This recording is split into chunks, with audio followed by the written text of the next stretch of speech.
Madame, Messieurs, bonsoir et bienvenue à cette édition de Regard social sur Equinox Télévision.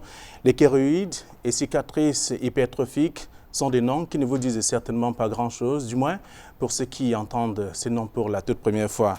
Mais les médecins révèlent que ce sont des maladies qui sont de plus en plus observées au sein de notre communauté et dont les solutions sont péniblement trouvées. Ces pathologies qui sont donc dans certaines familles des sources des dépenses, mais seulement comment comprendre ces pathologies, quelles sont les causes et conséquences de ces différentes maladies.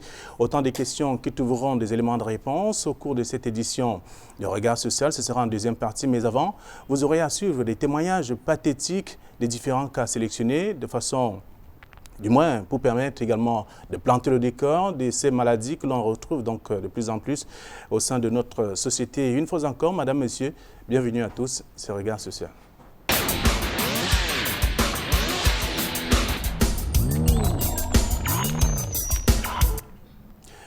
Avec nous sur ce plateau, quelques cas d'école sélectionnés pour vous permettre également de découvrir ces maladies, du moins pour ceux qui vont découvrir ces cas pour la toute première fois, ils comprendront. Et juste en deuxième partie, vous aurez plus d'explications. Madame Kwete Sidouane, bonsoir.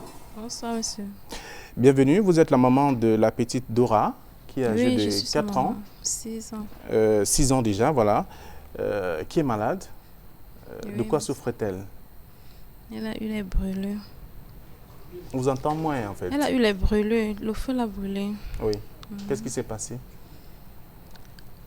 Il y a un petit, notre dernier, il a porté un bidon d'essence. Le bidon, le reste, il y avait un petit essence là-dedans. Adora était dehors et lui, il a versé au feu. La flamme de ça est alors sortie dehors, le trouver et directement ça a pris son visage. Oui. Oui. Ça a brûlé une partie du visage de Dora. Tout le visage. Tout le visage. Dora, oui. Et la cicatrice est restée. Oui. Et la cicatrice est restée. Partie. D'accord. Alors, vous aurez l'occasion de nous expliquer davantage de ce qui s'est réellement passé. Avec nous également sur ce plateau, Madame Ndiel Alphonsine. Bonsoir. Bonsoir. Et bienvenue.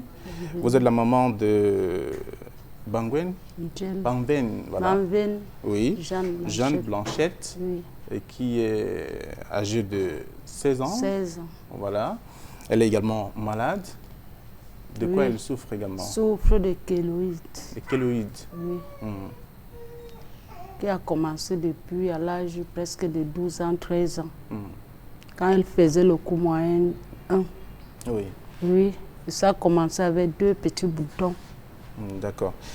Vous aurez l'occasion également de nous dire aussi ce qui s'est réellement passé et comment est-ce que la maladie évolue. Avec nous également sur ce plateau, M. Tchokora Hans Honoré, bonsoir. Bonsoir, monsieur.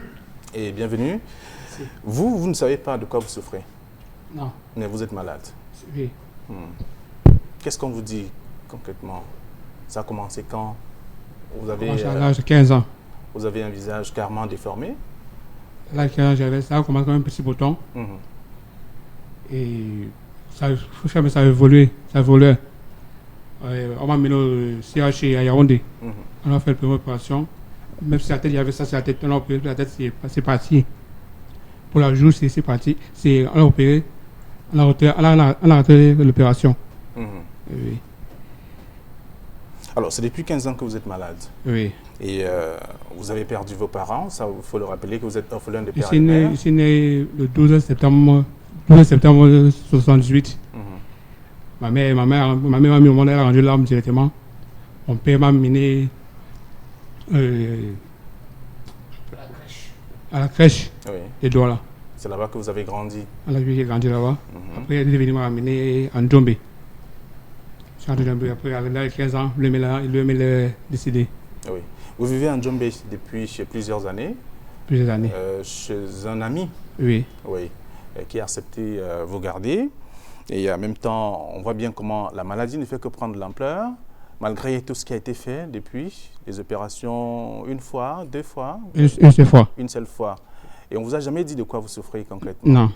Mais vous avez, à côté de votre visage qui est déformé, des boutons qui ont également envahi votre visage. Oui, oui. C'est quel type de boutons? Je ne sais pas, c'est rond comme ça partout sur le corps.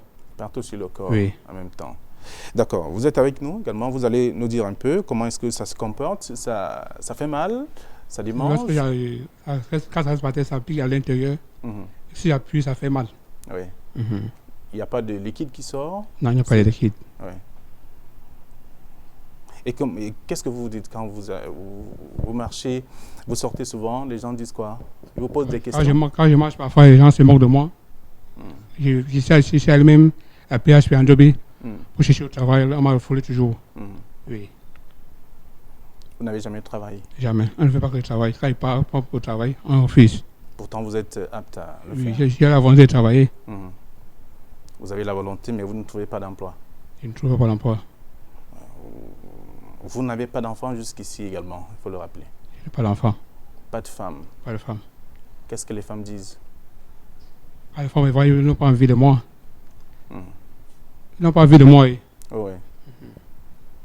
Ok. Alors, vous vivez en Djambé depuis plusieurs années chez un ami parce que vous n'avez presque plus personne. Oui. Et vous êtes venu à Regard Social parce que vous avez besoin d'aide. Oui, monsieur. Comprendre d'abord ce que vous avez comme maladie et voir dans quelle mesure on peut trouver la solution. Oui, oui. Voilà. Vous êtes avec nous, donc vous allez davantage nous expliquer aussi. Alors, Madame Alphonsine Djel, oui, votre fille souffre de kéloïdes. Kéloïdes. Oui, depuis l'âge de 13 à 14. 14 ans. 12 à 13 ans. 12 à 13 ans. Oui. Alors vous dites c'est parti de 2 boutons au niveau de sa poitrine? Oui, 2 petits boutons. Et au fur et à mesure que ça évoluait, je ne peux pas citer le nombre de remèdes que j'ai déjà utilisés. Parce que quand ça a commencé à s'évoluer, on me disait toujours prends ceci, je mettais. Au fur et à mesure que je mettais, ça augmentait. À un certain niveau, on m'a dit qu'il fallait la chirurgie, qu'on devait opérer. C'est comme ça qu'on a cherché un peu d'argent. On est parti, on a opéré. Et quand on a opéré ça, c'était comme si on a alors activé. Le docteur lui-même, il a prescrit les injections qu'elle devait prendre chaque mois, une fois. On a commencé à un certain niveau, il a vu qu'il n'y avait pas de changement, tout au contraire, ça progressait, les autres repoussaient finalement, il ne m'a plus donné rendez-vous. Est-ce que dans votre famille, il y a des gens qui souffrent de cette maladie, en dehors de votre fille? Non, il n'y a que les autres, mais ceux-là, pour eux, ils ont fait l'accident. Et il y a la cicatrice qui est là. Or, pour elle, ça sort simplement et spontanément dans tout le corps. Est-ce qu'on vous a dit, on vous a parlé des causes? Non. Même le nom, je ne connaissais pas. C'est à force de marcher partout, dans les hôpitaux, partout. C'est là qu'on m'a dit le nom, si c'est kéloïde ou c'est kénoïde. Je n'ai jamais compris ce nom. C'est les médecins qui ont donné le nom? Ou alors c'est des d'autres amis, des voisins d'autres fouillaient dans sur le net? les honnêtes là. Donc, je ne peux plus me rappeler parce que ça m'a traumatisé. Oui. Je montais, je descendais, n'importe qui que je voyais, je lui présentais le cas de mon enfant. Les prières, tout consent, je ne peux plus me souvenir parce qu'il y a beaucoup marché. Ça fait presque 5 ans à 6 ans. Alors, durant ces 5 ans, votre fille a réussi quand même à aller à l'école. Oui, elle part avec. Mais ce n'était pas comme d'autres enfants parce qu'elle venait vous raconter ce qu'elle subissait. Oui, actuellement même c'est plus grave. Parce que là maintenant, c'était dedans. Ça ne se faisait pas voir. Elle essayait de cacher avec les habits. Mais maintenant, c'est en train de venir au niveau des bras et des pieds. Et ça donne encore plus de soucis. Puisque je ne parviens même pas à dormir. Quand elle revient comme ça, même pour se laver, c'est comme ça qu'elle va passer tout son temps à pleurer. Quand elle regarde son corps, elle pleure. Et moi aussi, je pleure. Des fois, c'est elle-même qui me remonte. Alors, lorsqu'elle pleure, elle vous dit quoi? Elle me dit que maman, regarde mon corps, comment ça s'est détruit. Je ne suis pas comme les autres filles. Moi, je vais faire comment? Là-bas à l'école, les autres jouent. Moi, je ne parviens pas à jouer. Je suis dedans, j'ai honte. Quand un élève me touche comme ça, il sent les bosses dans mon corps. L'élève là m'insulte. Des fois, elle me demande que, mais comment tu es sorcière? Quand elle revient comme ça, elle est triste. Tu ressens que là où elle est là, on l'a blessée. Elle vient des fois, elle entre fâchée. Elle dort, elle me dit, maman, si ça continue comme ça, elle ne veut plus sortir. Elle veut rester dedans. Et ça nous poussait des fois à pleurer, nous tous même, dans la maison. Ces nuits sont perturbées? Bien sûr, beaucoup même, beaucoup. Comme j'expliquais là, ça la rend même trop sensible, donc, et ça la rend, c'est pas, farouche. Vous voyez, elle ne peut pas jouer. Et tu ne peux pas lui trouver dans les cas un peu souriants. Nous sommes obligés de la ramener, donc, mettre un peu de la chaleur pour qu'elle ne se sente pas isolée. C'est le même comportement à la maison aussi? Partout, même à la maison. Des fois même, ces sœurs la suppliquent, mais tu as encore honte même de nous. Même quand elle se lave, il faut qu'elle se cache. Pour voir même, il faut seulement, des fois se cacher pour voir, des fois quand elle dort, et même quand elle dort, tu touches comme ça là, elle ressent déjà. Donc vraiment, c'est un poids pour moi. Je ne peux même pas prendre le poids. Des fois, je marche même en route, la voiture peut me cogner parce que je ne suis pas à l'aise. Vous parlez seul? Oui, je parle seule. Des fois, je pleure seule. Alors, Sidoine, vous, c'est le feu qui a brûlé le visage de votre fille. Oui, monsieur. Oui, elle était âgée de 4 ans à l'époque. Et aujourd'hui, elle est âgée de 6 ans. Elle va à l'école quand même? Oui, elle va à l'école. Qu'est-ce qu'elle vous dit quand elle revient de l'école? Quand elle revient de l'école, elle me dit que maman, mes amis se moquent de moi à l'école. Quand on rit d'elle, elle me demande de cacher son visage avec une voile. Là, on couvre son visage pour qu'on ne le voit plus. On ne regarde plus son visage. Parce que quand on voit, on dit regarde l'enfant là. Et il fuit. Il ne s'approche pas d'elle. Elle dit ça en pleurant. Et moi, ça me dérange beaucoup. Alors, où est-ce que vous êtes allé avec elle? Je suis venue ici à Douala avec elle, à l'hôpital. Oui. J'étais d'abord à Bouddha. Je suis allée voir un docteur là. Il m'a dit qu'il pouvait soigner ça, qu'il pouvait masser son visage et que ça devait se redresser. Il a prescrit tout ce que je devais payer, j'ai payé. Il a commencé à masser. Entre-temps, j'ai vu qu'il n'y avait pas de changement. Elle prenait aussi les injections. Je suis alors venue ici là. On m'a dit qu'on devait opérer ici. On a opéré. Jusque-là, rien, c'est toujours intact. Je ne sais vraiment pas ce que je peux faire avec. Alors, au fur et à mesure que le temps passe, sa bouche trouve une autre position? Non, c'est toujours là. C'est toujours là. Et ça coule, il y a l'eau qui coule sur ça. C'est une blessure? Non, il n'y a pas de blessure. Quand tu regardes, tu ne vois pas la blessure, mais l'eau sort par moment et c'est bleu, un peu. Quand ça sort là, ça lui salit la bouche. Et il y a un peu de pus qui sort là, de côté là. Je ne sais pas ce qui sort là-bas. Et ça lui fait mal par moment. Et le moment qu'elle me dit que ça fait mal, ça fait beaucoup mal et ça gratte aussi. Allez, vous vous êtes dit quoi? Vous la gardez à la maison ou vous faites comment? On me dit de mettre les produits sur ça. Je mets aussi seulement, mais je ne vois pas de changement. Il n'y a pas de changement sur ça. Vous êtes aussi allé à l'indigène? Oui. On vous a conseillé? Oui. Est-ce que ça a changé également? Non, ça n'a pas changé. À l'hôpital, ça n'a pas changé. Pas d'évolution, à l'indigène non plus. Et sûrement, vous vous êtes dit beaucoup de choses également. C'est ça.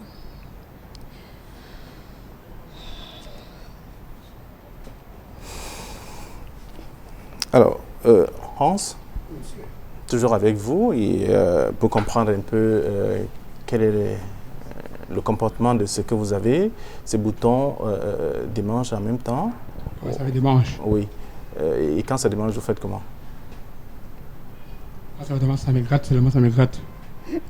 Vous ne retournez pas à l'hôpital, rencontrer un médecin, lui expliquer le problème? Il a dit qu'il ne pouvait pas.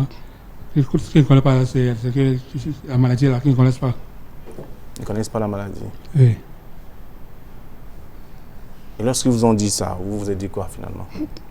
Quand on a opéré là, ils ont fait ça. Ils ont fait les bonbons, ça n'a pas donné.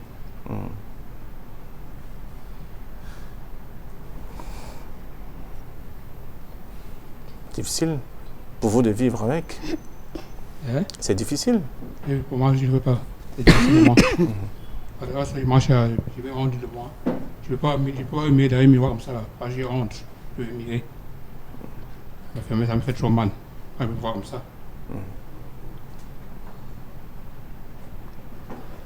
Et les gens vous regardent, les gens se posent des questions. Vous-même, vous vous posez des questions. Oui. Mais à quel moment vous avez perdu vos dents? C'est au fur et à mesure que les années passent, que les dents tombent ou alors qu'il y a eu un choc? Il n'y a pas de choc, ça tombe seul. Les dents sautent seules. Oui. Oui, et la peau prend des proportions inquiétantes toujours. Oui, oui. Vous avez des boutons tout le corps, sur tout votre corps, des boutons qui démangent. Oui. D'accord. Alors, on va sortir de cette première partie. Vous êtes venu sur le plateau de Regard Social pour poser votre problème, Oui. le problème de votre enfant, Oui, et demander de l'aide. demander de l'aide. Oui. Oui. Parce que j'ai essayé de moi-même, ça m'a dépassé. Ça m'a dépassé. Je vois que si ça continue comme ça, je ne sais pas. Ça m'a dépassé. C'est une souffrance qui est intérieure, qui me ronge. Et je sais que par la grâce de Dieu, peut-être en passant par vous, vous pouvez avoir une solution pour elle. Vous n'avez pas pu trouver la solution faute de moyens, c'est ça? Oui, surtout faute de moyens, parce que dernièrement, on m'a conduit chez une femme à Dakar. Elle a une clinique là-bas. Là-bas, quand je suis entrée, elle a regardé l'enfant avec un regard d'abord méprisant. Elle a vu ça, elle me dit, Madame, est-ce que tu auras l'argent pour soigner cet enfant avec cet état? Je dis, Maman, je n'ai rien. Elle me dit, mais tu n'as rien et tu amènes ton enfant. Ça, c'est les millions, hein. C'est les millions.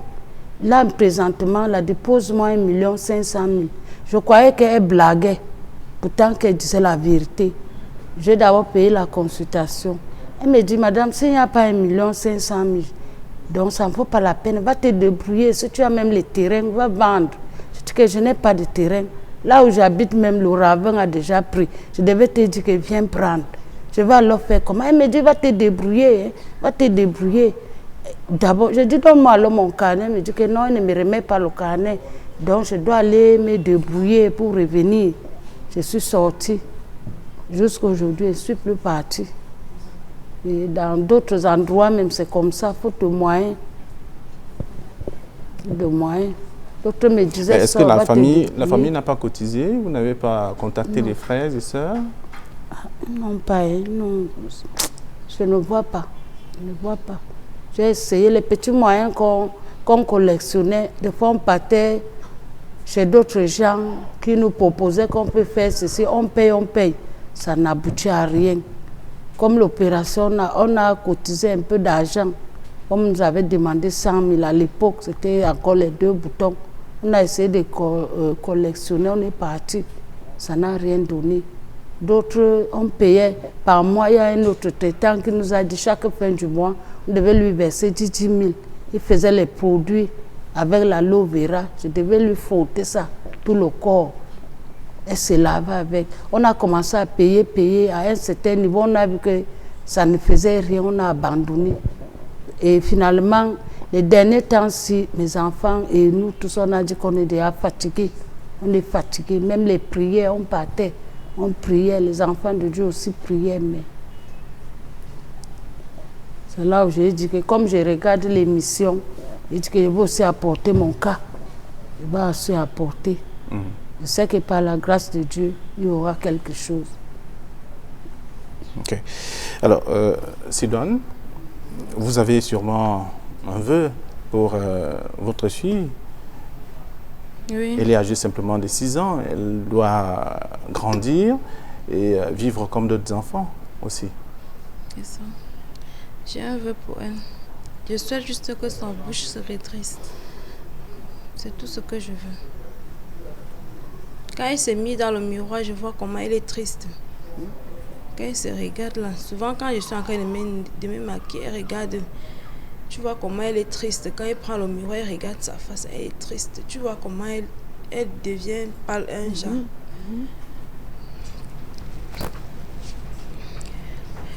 Et quand je regarde comme ça me fait beaucoup pleurer à chaque fois. Quand je prends ces photos d'avant et de maintenant, là, quand je regarde, je vois une autre fille devant moi. Je ne peux même pas lui regarder en face. Et souvent, avant, j'avais même peur. Peur de quoi? quand je le voyais, j'avais très peur. Mais maintenant, là, je ne sais pas.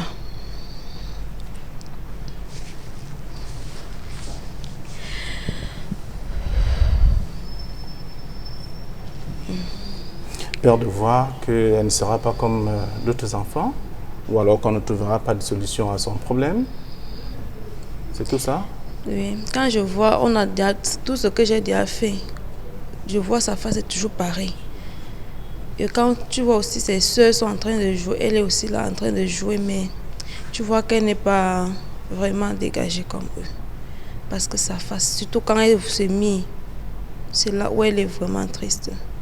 Quand tu le regardes, quand elle regarde un peu au miroir, je refuse même qu'elle ne passe même pas à côté de ça.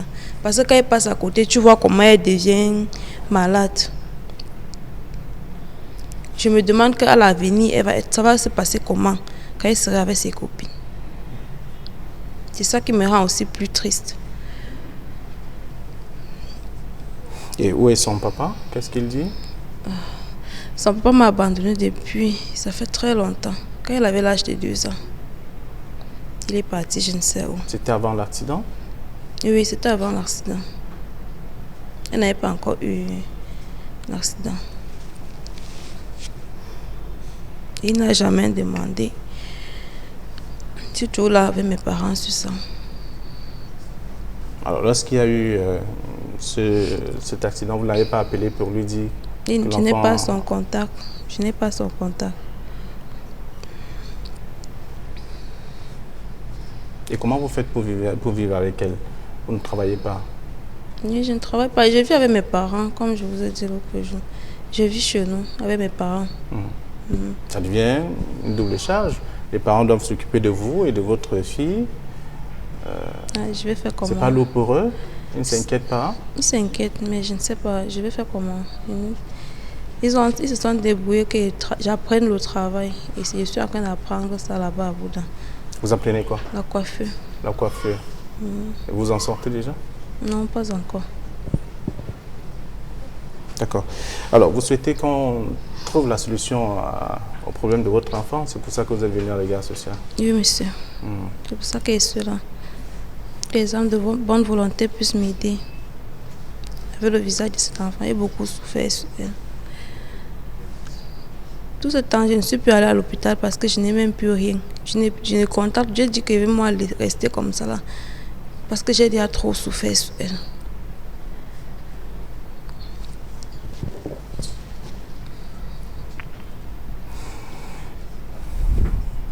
Alors, Hans Honoré, monsieur. vous avez un message. Vous allez regarder cette caméra, vous vous adressez à ceux qui sont dans cette caméra, ceux qui regardent ce programme à travers le monde. Vous leur parlez, essayez de leur dire ce que vous ressentez et qu'est-ce que vous souhaitez.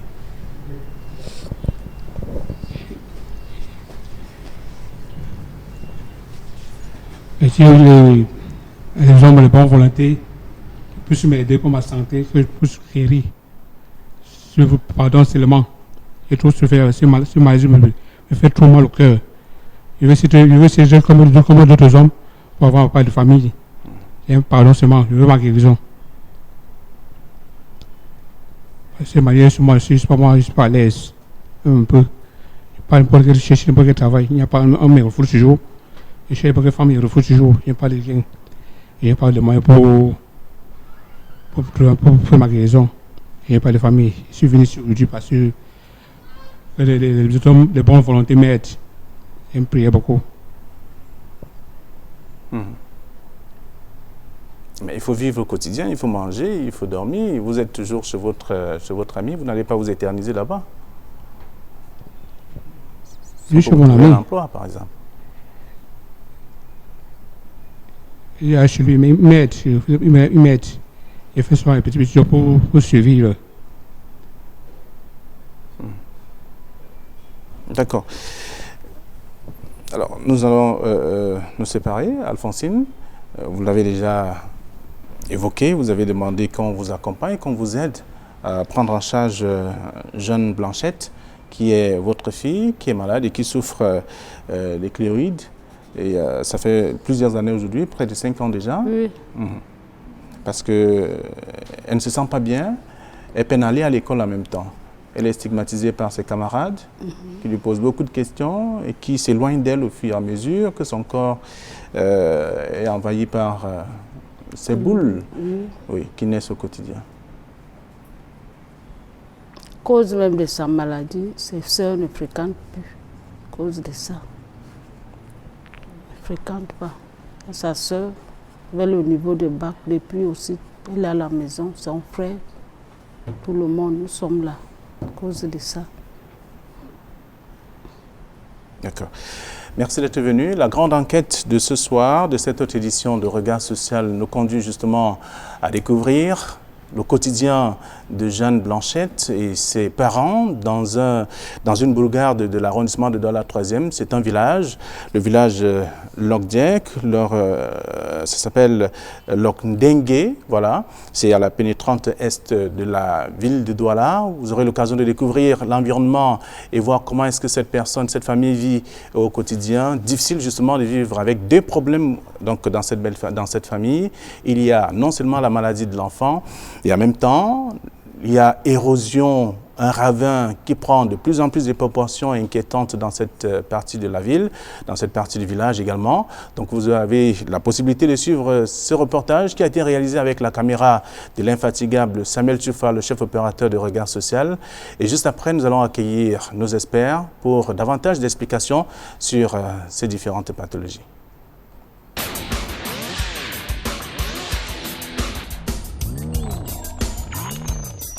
Ça me gratte, même quand j'apprends, c'est difficile pour que j'apprends.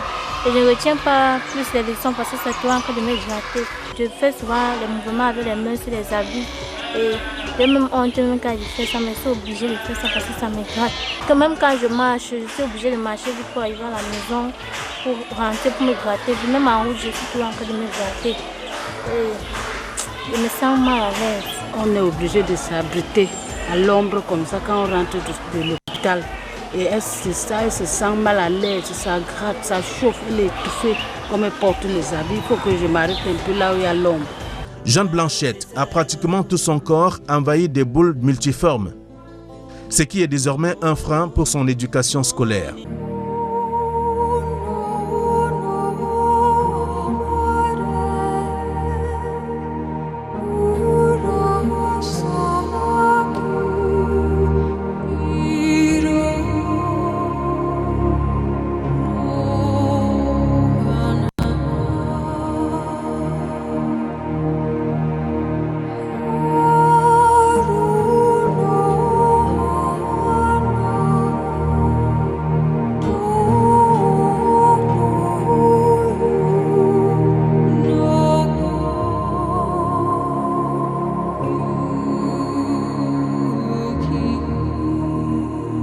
La maladie a commencé avec deux petits boutons. Les deux petits boutons, quand ça a grossi, on a vu un infirmier, il a dit qu'il fallait qu'on opère. Avec l'opération, elle va prendre les injections, ça va tuer ça. Nous sommes partis, nous avait dit de chercher 100 000 avec son père. On s'est efforcé pendant 6 mois, on a eu 100 000. On est parti, il a opéré. Quand il a opéré les deux boutons là, ce n'était même pas encore fini. Les autres ont commencé à pousser. Il a essayé d'injecter. Il a vu que ça ne donnait pas. Il ne m'a plus appelé. Il m'a laissé en route. Je suis encore restée. Chercher que la blessure finisse. Quand la blessure, avant que ça ne finisse, il y avait déjà les autres qui poussaient. Après, on a vu encore la médecine où c'était chinois. Je ne connais pas. Lui, il a dit qu'il va injecter. Il a commencé à injecter. Ça faisait comme ça calmait. Après, ça a repoussé en énorme au niveau des fesses. On a encore laissé, nous sommes encore restés. On est quitté, je suis parti à l'hôpital. On m'a amené dans une clinique à Dakar. Là-bas, j'ai vu une femme, elle dit qu'elle traite ça. Elle m'a amené dans son bureau. Elle m'a taxé les millions. J'ai vu que peut-être elle était en train de me chasser. Même mon carnet, j'avais payé la consultation à 5 000. Elle est restée avec le carnet, elle ne m'a plus donné jusqu'à aujourd'hui. Elle m'avait taxé 2 500 000. Elle me dit si je n'ai pas l'argent, je dois donner le terrain en gage.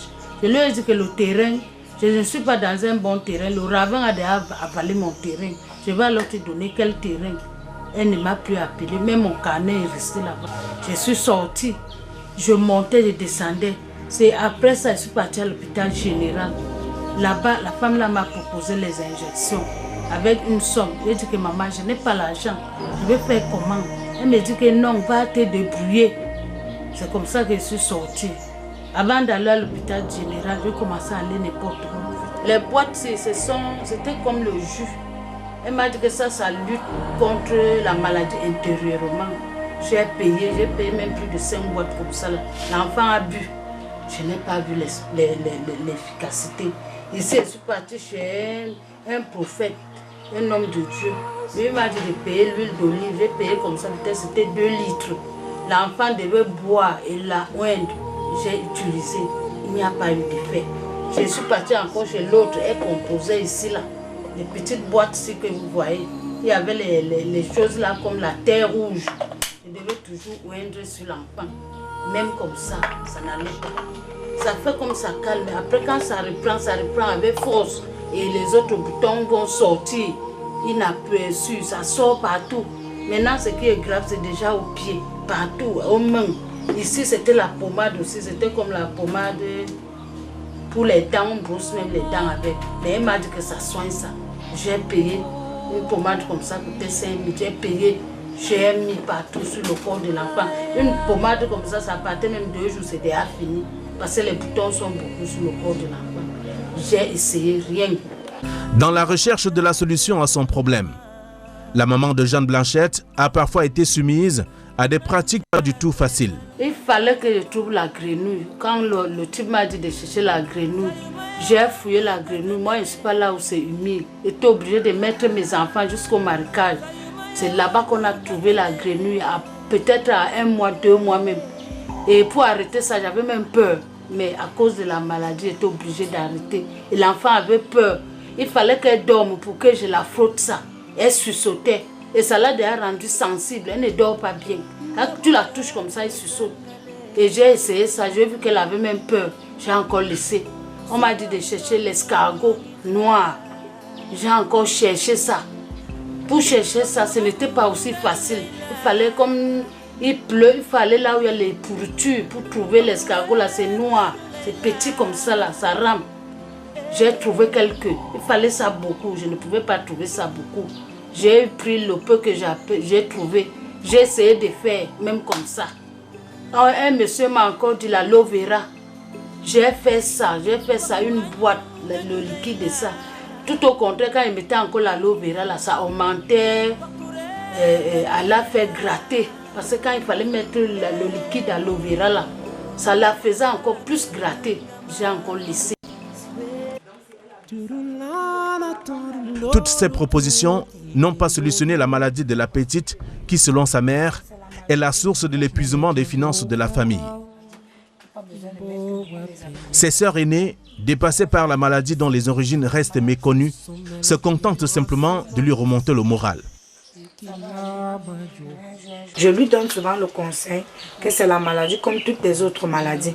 Parce que parfois pour sortir, il faut qu'elle se double trop d'habits. Je dis que non, c'est la maladie comme toutes les autres maladies, ça va aller. Il faut t'habiller simplement. Ce n'est pas toi qui as voulu que ça soit sur toi, c'est venu. Imagine alors que peut-être ça commence à monter sur ton visage. Qu'est-ce que tu vas faire? Elle dit, je vais me cacher dedans. Je dis, non, tu ne vas pas te cacher dedans. Tu vas sortir comme toutes les autres filles sortent aussi. On va aller se balader, on va aller à l'école. Tes amis, si ton ami te touche, dis que non, c'est la maladie. Ça va aller. Ne pleure plus, ça va aller. On va te soigner. Dieu va faire un jour, ça va passer. Le chef de famille, absent au moment du tournage, est lui aussi non seulement retraité, mais également malade. Son lieu de plaisir et de loisirs est le champ de plantation. Notre vie actuelle, nous on vit rien que de champs, surtout moi, même mon mari. Lui-même n'a plus de force. Il pour se distraire, qu'il part en brousse. On ne vit que des champs. On n'a rien qui peut nous élever. Même les enfants ne fréquentent même plus. Jeanne Blanchette est secouée par la stigmatisation lorsqu'elle est à l'école. Quand ici à l'école comme ça, je n'ai rien à faire. Je pleure, comme je demande les exercices. Je vois tout le monde, ils sont fiers de porter les démembrements. Moi aussi, ici, là, comme ça, j'ai le long haut. On me touche même, j'ai même honte. Parce qu'ils me demandent que c'est quoi comme ça sur ton dos. Je les explique que c'est la maladie. Il me dit, ah, il y a même une fille qui ne peut pas même me toucher. Elle me dit que c'est quelle odeur que je sens comme ça là. Elle a dit que c'est la maladie. Elle ne me parle même, puis il y a les autres qui ne me parlent plus, qui ont honte de moi. Et moi, je suis calme, ça me fait même, j'arrive, je pleure même à l'école. Je ne parle même à personne, ça me fait même que je n'ai pas des amis à l'école. L'adolescente dit souffrir des kéroïdes. Elle sollicite votre aide. Que dis-je? Notre aide. S'il vous plaît, j'ai envie de me libérer de cette maladie et je veux que vous m'aider parce que ça a envahi tout mon corps. Et cette kéloïde a déjà envahi tout mon corps et je ne sais même pas comment je vais faire. Depuis que je souffre de cette maladie, j'attends un miracle de Dieu pour que ça puisse partir. Oui. Dear friend, can you help me? I'm suffering from this illness since I am small. I want to be free from this illness. Can you help me? I'm very destroyed. I'm already troubled by this illness. I wonder if you should help me. Comment comprendre cette autre maladie? Quelles sont les causes et les conséquences de cette pathologie? Comment remédier à ce phénomène? Des éléments de réponse sont en deuxième partie de cette émission avec des esprits.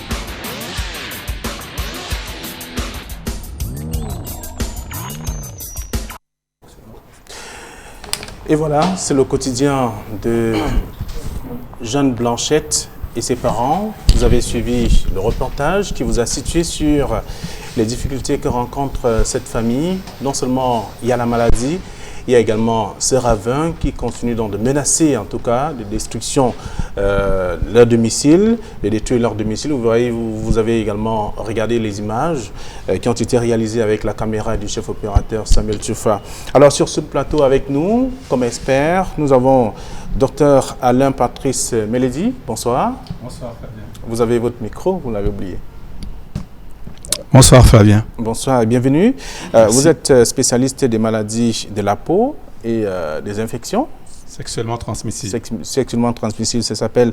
Enfin, vous êtes dermatologue, vénéréologue. Tout à fait. Voilà. Merci d'être avec nous et vous aurez l'occasion de nous expliquer ce que c'est puisque ça fait partie de votre domaine également, les kéloïdes. Tout à fait. Voilà, merci d'être là. Et avec nous également sur ce plateau, Happy Armand. Bonsoir. Bonsoir, Monsieur Ndongo. Voilà, vous êtes pédopsychologue, clinicien. Effectivement. C'est-à-dire la psychologie clinique pour les enfants et les adolescents. Très bien.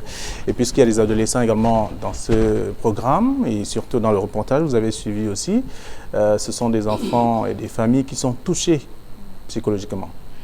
Mais, effectivement, c'est dans le reportage, on peut très bien se rendre compte de l'impact psychologique que ces différents troubles peuvent laisser, on peut laisser chez ces différents patients et chez leur famille.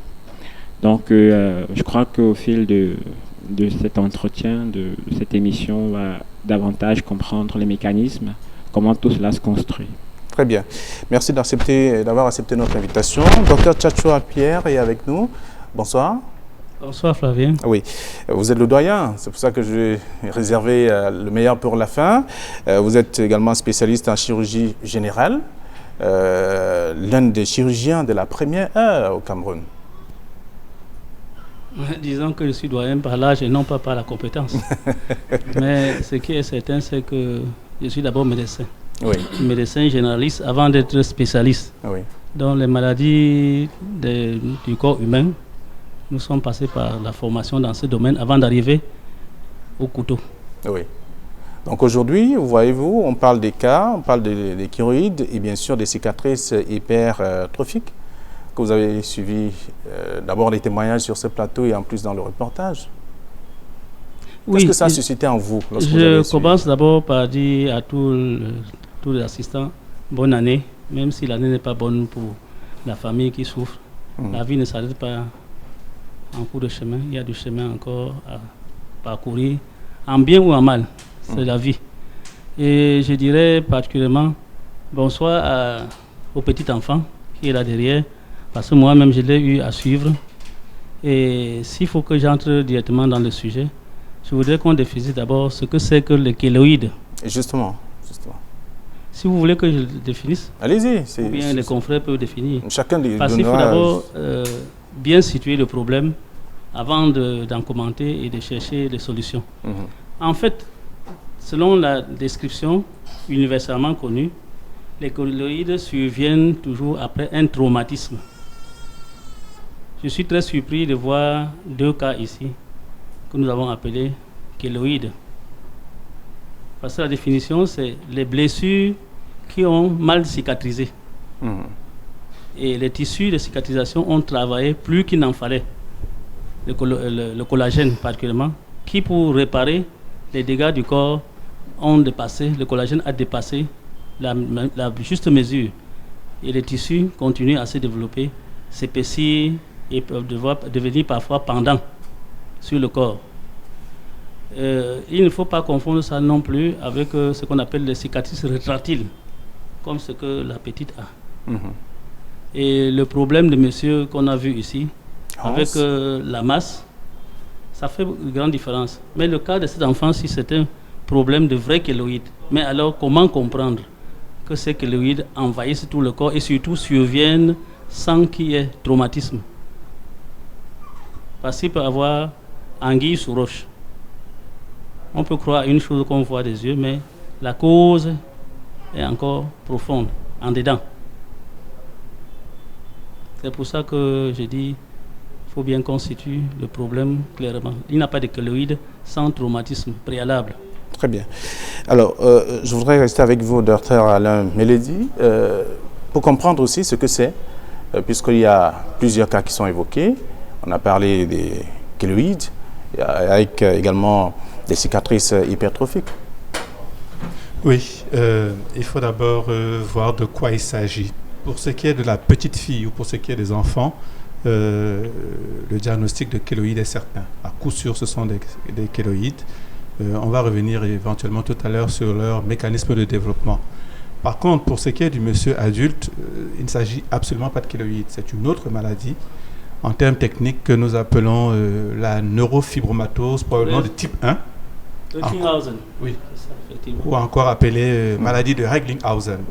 Donc, ça se ressemble, les deux pathologies se ressemblent, mais elles n'appartiennent pas tout à fait à la même entité médicale, n'obéissent pas tout à fait au même mécanisme, à la fois génétique ou physiopathologique. Donc, il faut faire absolument la distinction.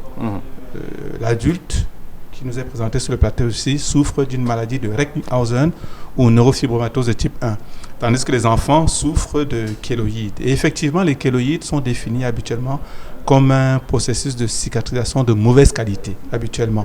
Ce qui veut dire que le plus souvent, ils sont présentés comme la conséquence ou la suite d'un traumatisme. Mais on sait, du moins pour les dermatologues, on sait qu'il existe des kéloïdes d'apparence spontanée, d'apparence. On peut penser qu'elles apparaissent spontanées, mais qu'en réalité, il y a des traumatismes qui ne sont pas visibles, que l'on pourrait définir comme des micro-traumatismes. Donc, des kéloïdes qui apparaissent de façon spontanée ou apparemment spontanée restent quand même pour nous des kéloïdes, même si le traumatisme n'est pas évident. Alors, c'est dû à quoi finalement? Puisqu'on voit déjà le premier cas, la fille qui est passée, en tout cas dans le reportage, qui justement souffre des kéloïdes.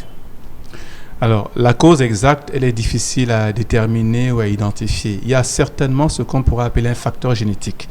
C'est-à-dire que les chromosomes des gens qui souffrent de kéloïdes portent des anomalies qui font en sorte qu'ils cicatrisent mal et produisent des kéloïdes. Donc, il y a certainement des anomalies génétiques.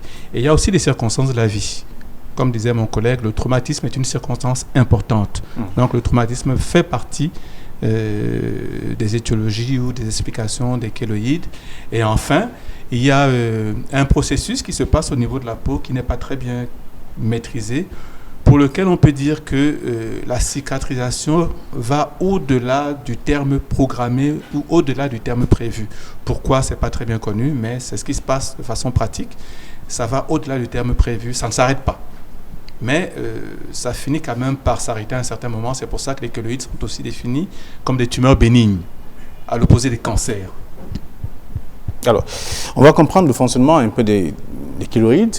Dr Tchachua, on sait quand même vous avez donné la différence tout à l'heure et expliqué ce que c'est, comprendre un peu, ça c'est la forme que l'on observe, qu'on a vu d'ailleurs dans le reportage.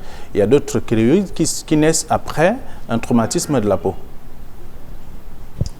Tout à fait exact. Tout à fait exact.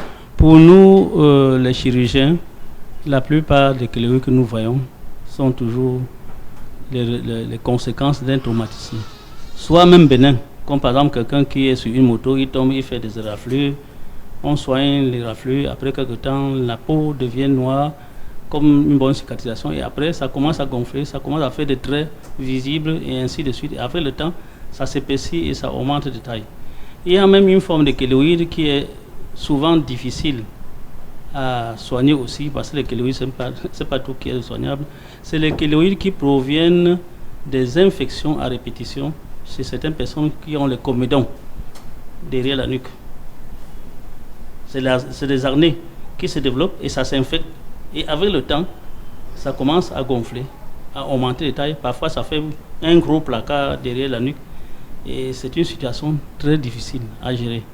Sans qu'on ait un traumatisme préalable, visible, mais c'est parce qu'il y a eu une modification de la pilosité, du moins des cellules pileuses, et les microbes se sont installés là-bas, et avec le temps, il y a développement d'une cicatrisation hypertrophique chronique. Mais la plupart du temps, les kéloïdes, le cas de cet enfant-ci, je dis toujours pour la petite, il faut essayer de voir s'il n'y a pas quelque chose d'autre en dessous. Parce que rester comme ça, d'un moment à l'autre, une boule sort, sans traumatisme. On ne peut pas dire que la fille s'est roulée dans le sable ou bien s'est frottée contre un mur. Et alors, quand c'est comme ça, le traitement ne pourra pas être facile. La maman a même dit ici qu'on a prévu des injections.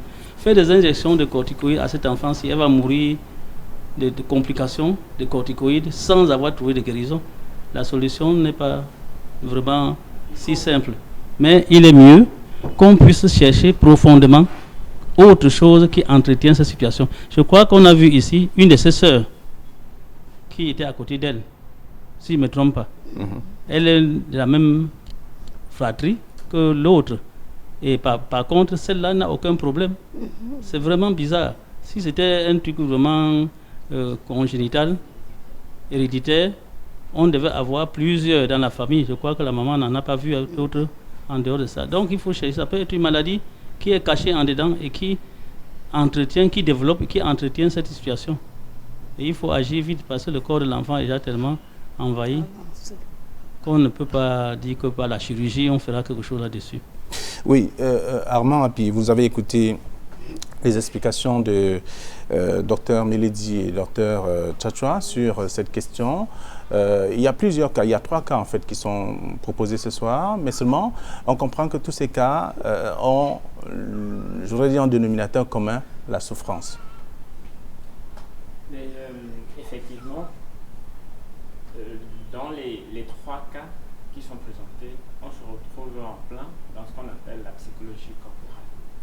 C'est-à-dire, on va d'abord essayer de comprendre des notions qui sont fondamentales et qui permettent d'organiser et de structurer la vie psychologique des individus.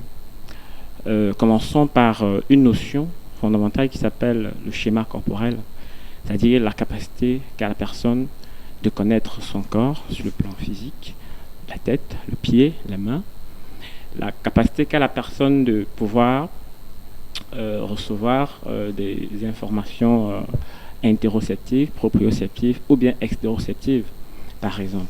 Maintenant, quand la personne a cette connaissance de son corps, il y a un second volet qui s'appelle l'image du corps. Ici, on n'est plus sur l'aspect physique, mais on va vers l'aspect psychologique, l'aspect mental du corps. C'est-à-dire, comment est-ce que la personne se représente son corps. Et on sait qu'un élément fondamental dans l'interaction entre les humains, c'est cet organe qu'on appelle la peau. Donc, si un individu voit sa peau mutilée, peu importe la cause, cela peut entraîner des difficultés ou bien une image de son corps qui est négative. Donc, quand on parle d'image du corps négative, cela renvoie aux croyances, cela renvoie aux émotions, cela renvoie aux sensations et aux comportements inadaptés que la personne a par rapport à son corps. Et cette image du corps négative, c'est quelque chose qui crée une insatisfaction terrible chez la personne et peut l'amener à développer ou bien à présenter un ensemble de comportements inadaptés. Maintenant, l'image du corps n'est pas quelque chose qui arrive spontanément, ça se construit. Ça se construit dans les expériences de la personne, ça se construit dans ses interactions avec son entourage. Si vous avez une personne qui, dans l'entourage, est traitée avec tous les noms d'oiseaux, de monstrueux, dans toutes les insultes possibles, qui est cataloguée, qui est insultée, qui est marginalisée, et tout ça, ça va générer certainement chez la personne, en fonction des croyances et des représentations qu'elle a, des sentiments négatifs, des émotions négatives.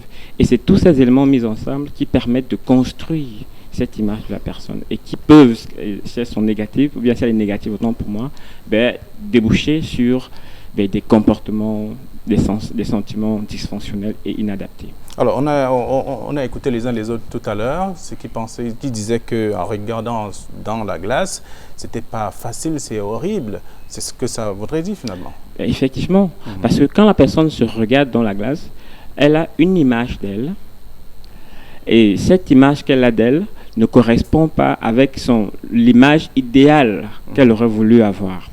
Et cette image idéale qu'elle aurait voulu avoir, qui n'est pas, parce qu'elle a une image dégradée, elle a une image mauvaise, va contribuer à la rendre malheureuse, à la mener à développer des comportements, des sentiments inadaptés et tout ça. Oui, docteur Milady, on a écouté docteur Tchatchoua tout à l'heure qui a évoqué, ce volet, je veux dire, comprendre un peu que dans une famille, c'est une seule personne qui développe les kéloïdes. Ses sœurs aînées, ses frères n'ont pas cette maladie, sauf que l'aîné peut-être a connu quelques traumatismes au niveau de la peau et ça a créé quand même quelques boules à certains endroits un peu peut-être négligeables du corps. Oui, d'abord à mes yeux, lorsqu'on est en présence d'une maladie héréditaire, ça ne frappe pas nécessairement tous les enfants. L'albinisme est une maladie héréditaire, mais dans une famille, ce ne sont pas tous les enfants qui souffrent d'albinisme. La drépanocytose est également une maladie héréditaire, mais dans une famille, ce ne sont pas tous les enfants qui souffrent de drépanocytose. Donc, ce qui veut dire qu'on peut très bien comprendre que dans une famille, il n'y a qu'un seul enfant ou deux enfants qui soient porteurs de kéloïdes et que ça soit quand même une maladie héréditaire. Mais encore que nous ne considérons pas vraiment les kéloïdes comme une maladie héréditaire. Nous la considérons plutôt comme une maladie génétique. C'est-à-dire que les anomalies sont portées par le chromosome, mais elles ne sont pas forcément transmises à la descendance. Ou alors si elles sont transmises à la descendance, elles sont transmises sous l'influence de nombreux facteurs. Donc, si je me résume, ce n'est pas nécessairement héréditaire, mais en tout cas, c'est génétique. Et lorsqu'on a compris un peu les causes de cette pathologie, vous ne l'avez peut-être pas défini exactement, clairement, pour que les téléspectateurs perçoivent exactement comment c'est parti d'où pour que ça arrive à ce niveau-là. Et au fur et à mesure que le temps passe, les années passent, la maladie envahit carrément tout le corps, puisque c'est parti de 2 boutons simplement, selon sa maman. Oui, je vais peut-être un peu me répéter. La première des choses, c'est ce que nous pourrons appeler le terrain, c'est-à-dire les chromosomes du sujet. En quelque sorte, si je devais parler simplement, ne fait pas des kéloïdes qui veut. Fait des kéloïdes celui qui est prédisposé à faire des kéloïdes. Et cette prédisposition se situe au niveau des chromosomes que l'on peut avoir reçus de ses parents ou alors qui peuvent avoir en quelque sorte muté quand on a été dans le ventre de nos mamans. Donc il y a un terrain prédisposé défini par les chromosomes. La deuxième chose, ce sont les circonstances d'apparition. Dans la plupart des cas, il y a un traumatisme. Dans la plupart des cas. Dans d'autres cas, apparemment, il n'y a pas de traumatisme. Mais on pourrait penser qu'il y a des traumatismes minimes, invisibles, et qui sont malgré tout là. Et ensuite, troisième facteur, le caractère prolifératif des kéloïdes, c'est-à-dire que ça a tendance à se multiplier, à augmenter, à aller très vite. Ça, c'est un peu inexplicable. C'est souvent remarqué c'est souvent constaté. Nous connaissons bien ce phénomène-là, mais pourquoi chez certaines personnes, ça se multiplie, ça va très vite? Pourquoi chez d'autres, il reste il reste au stade de 1 ou 2 ou 3 lésions simplement? Ça, nous n'arrivons pas à l'expliquer. Docteur Tchatchoua, on a également compris, on a écouté des témoignages tout à l'heure. La maman qui dit avoir utilisé pratiquement toutes les méthodes, est-ce qu'elle a frappé à la bonne porte? Je ne sais pas, mais seulement elle a rencontré et des médecins, elle est allée à la médecine moderne, elle a rencontré des praticiens et tous ceux qui lui ont proposé des décoctions pour frotter sur l'enfant. Pire encore, on lui a proposé d'aller chercher la grenouille et l'escargot pour faire disparaître, mais rien n'a changé jusqu'ici. Je crois que c'est normal pour un être humain qui, je dirais, veut sauver sa peau. Comme le feu ministre Kodor avait dit, quand quelqu'un est en train de se noyer, il s'accroche même sur le serpent avant de voir si le serpent ne le mord pas, parce qu'il n'a rien d'autre. Je crois que c'est tout à fait normal. Chez nous, en plus, même chez les Occidentaux, il ne faut pas se tromper, la médecine est passée d'abord par la médecine traditionnelle. Les médicaments ont commencé par être recherchés dans la nature, dans les herbes, dans les arbres, les fruits, les racines, et ainsi de suite, jusqu'aujourd'hui. Ce qu'on appelle les médicaments naturels. Ils en produisent encore jusqu'aujourd'hui. Un exemple très simple, c'est le sirop d'eucalyptus. C'est la feuille d'eucalyptus qu'on a distillée et qu'on fait boire aux gens pour arrêter la toux. Donc, on ne peut pas en vouloir à une maman qui a déjà fait le tour des formations hospitalières et n'avoir aucune réponse. Et que personne ne lui dise pas exactement pourquoi cela arrive. Qu'elle croise les bras et s'arrête à ce niveau. Elle a raison d'aller, que quelqu'un peut, personne ne sait jamais, quelqu'un lui propose ceci, elle dit, ah, comme ça n'a pas marché à tel endroit, l'autre, ça a dépassé l'hôpital, essayons aussi de l'autre côté. C'est vraiment, c'est tout à fait normal. Sauf que, chance pour la famille, elle n'a pas pris sur le chemin un médicament qui pouvait être toxique pour l'enfant. Mais c'est tout à fait normal. Personne devant une situation pareille ne peut rester indifférent. Surtout que même les grands hôpitaux ont vu la situation et n'ont pas apporté de solutions. Je suis d'accord avec le confrère que c'est des kéloïdes qui peuvent arriver, mais avoir cette ampleur, c'est la première fois que je vois, et surtout que ça survient comme des œufs qui sont pondus sur le corps de l'enfant, sans notion de traumatisme réel, parce que même les gens qui utilisent des shampoings, des produits chimiques pour se laver, même les femmes qui se décapent le corps, n'ont pas ce genre de résultats dans leur vie. Donc, il y a quelque chose. C'est pour cette raison que je dis qu'il faut encore chercher dans le sang. Surtout que chaque fois qu'elle a utilisé un produit, ça a plutôt créé l'effet... boomerang, du moins multiplicatif. Oui, multiplicatif de la maladie sur le corps. Oui. Donc, il ne faut pas s'arrêter. C'est un cas qui mérite d'être vraiment approfondi et même publié. C'est un peu... ça sort de l'ordinaire. Il faut chercher à savoir, quitte à ce que même à chercher à voir si même les Occidentaux qui font beaucoup de recherches peuvent arriver à trouver une explication, surtout trouver une guérison pour cet enfant. Ok. Avant d'arriver au niveau de la guérison, je voudrais bien comprendre qu'il y a ces enfants, tout le monde, ceux qui sont passés sur ce plateau, même la plus petite, sa mère dit qu'elle est également stigmatisée, que ce soit à l'école ou à la maison, partout où il passe, et ce n'est pas la vie normale.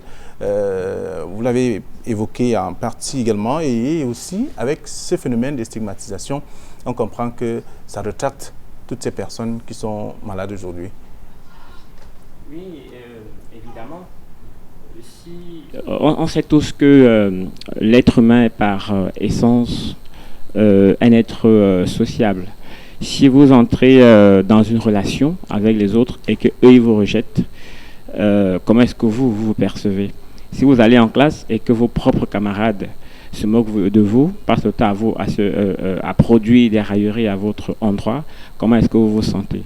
Vous vous retractez et vous comprenez juste que votre place, enfin ça c'est des constructions que vous faites, votre place n'est pas au milieu de ces gens parce qu'eux, ils ne m'acceptent pas. Vous voyez, on est face à des choses, à des maladies qui parfois peuvent être effrayantes et qui peuvent amener les familles et les patients eux-mêmes à faire ce qu'on appelle du shopping médical, aller de spécialiste en spécialiste, parce que il y a un gros facteur de peur et d'anxiété qui encadre le problème que la personne a.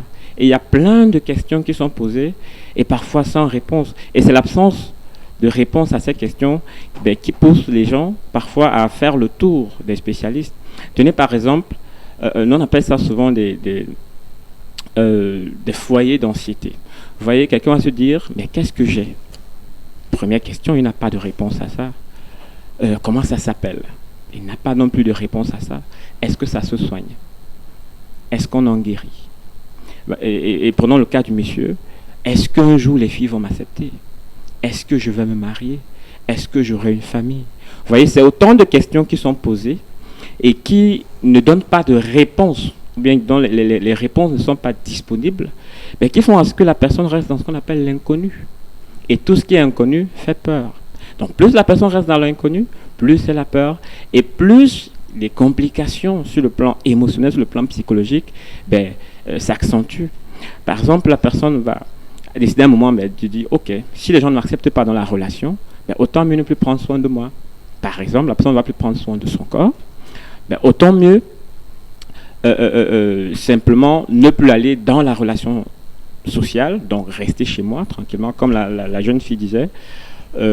Si ça continue comme ça, je ne vais plus sortir de la maison. Vous voyez, elle ne le dit pas de gaieté de cœur, elle le dit parce qu'elle ressent des choses désagréables que la société, que son environnement social lui envoie. Et c'est tellement lourd que ça participe à fragiliser son estime de soi. Et on sait tous que l'estime de soi, c'est un peu comme la charnière centrale de la vie mentale. Si cette estime de soi est fragilisée, si cette estime de soi est mauvaise, logiquement, tout ce qui va se construire dessus ne pourra pas tenir. Oui, Hans, par exemple, Hans Honoré, lui, il veut faire quelque chose. Il veut travailler parce qu'il vit aux dépens des gens. Il ne veut plus de ça parce qu'il sait déjà quelle est sa situation. Mais comment faire pour vivre au quotidien et ne plus dépendre des autres? C'est l'une des équations également pour lui. Bien. Effectivement, on parlait de la relation sociale, du milieu social, de l'environnement social. Pour travailler, il faut être dans un environnement avec les autres. Il faudrait que les autres vous acceptent autour d'eux et participent à la construction de votre vie sociale, professionnelle et tout. Mais si les autres ne vous acceptent pas, ça vous donne le sentiment que vous n'avez pas de valeur, que vous ne servez à rien. Donc, l'un des défis ici, c'est d'amener la personne à se retrouver, pourquoi pas, dans un environnement de travail où elle n'aura pas à côtoyer peut-être beaucoup de gens et qui fera à ce qu'elle puisse faire quelque chose et gagner sa vie derrière. Est-ce que vous voyez un peu ce que je suis en train de dire? C'est-à-dire que pouvoir avoir un métier, un travail qui ne soit pas directement en contact avec eux, en fait, qui l'oblige pas à être directement en contact avec les êtres humains. Et là, c'est encore une autre forme de marginalisation et de mise à l'écart. Or, la société, dans sa définition fondamentale, voudrait que les gens puissent échanger avec les autres, travailler avec des collègues, etc. Donc, cette situation de vouloir travailler et d'être rejeté, vous avez entendu dire, il a dit que, mais il allait demander du travail à la PHP, on l'a refusé. On n'a pas cherché à savoir est-ce qu'il a des compétences ou pas. Vous voyez, les gens ont des idées arrêtées, les gens ont des croyances, des représentations. C'est dû à quoi? Est-ce que c'est pas un sorcier par hasard? Est-ce qu'il ne viendra pas ici contaminer tout le monde?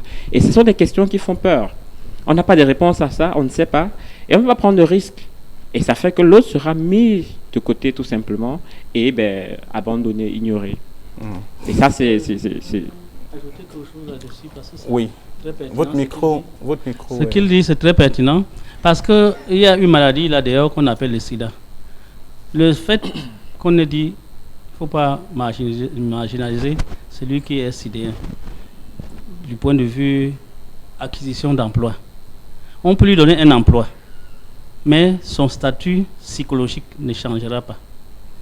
C'est pour dire que ce n'est pas seulement le problème de travail. Même le fait que la petite voit ses autres sœurs sans ce qu'elle a sur elle. Si tout le monde avait ça, ça ne lui ferait aucun problème. Mais le gros problème, c'est que quand elle reste seule, quand elle est seule, elle pense à elle et elle voit ce que sont les autres. Même si elle travaillait, c'est un gros handicap qui peut amener à des situations, je dirais, très regrettables. Parce que ce n'est pas une situation, même pour se laver, même pour s'habiller, même assise comme ça en train de manger, c'est toujours dans sa tête. Même si elle travaillait, c'est déjà un gros handicap. Seulement un gros handicap. Ce que je voulais dire, que le problème est profond. Et quand c'est un problème si profond, vraiment, il faut que nous fassions l'effort pour voir jusqu'où on peut arriver à l'aider pour qu'elle puisse retrouver une vie normale. Et peut-être la solution peut se trouver quelque part. Évidemment, on ne peut pas limiter la vie d'un être humain au milieu professionnel, au milieu de travail. C'est un élément, c'est un facteur. Mais il y a plein d'autres éléments qu'il faut prendre en compte pour garantir une sérénité, une sécurité émotionnelle et psychologique. Je suis tout à fait d'accord avec vous. Alors, on peut s'occuper aussi, il y a le travail de la terre. En même temps, si on est repoussé par les autres, on peut créer soit un champ, soit autre chose de façon personnelle ou privée. Oui, mais je pense pas qu'on soit vraiment déjà dans, en fait, à moins qu'on y soit, dans les solutions en termes d'intervention, parce que c'est quelque chose de global sur le plan psychologique. Le travail ne suffit pas. Il y a des gens qui travaillent mais qui sont malheureux, qui sont misérables. Il y a plein de personnes qui travaillent qui n'ont pas de maladie physique perceptible, mais qui sont très misérables. Donc ça veut dire que le travail à lui seul ne suffit pas. Donc c'est un élément qui est important. C'est un élément qui conduit à l'épanouissement de la personne, mais ça ne suffit pas. Donc, il faudrait penser à des stratégies globales d'intervention. D'accord.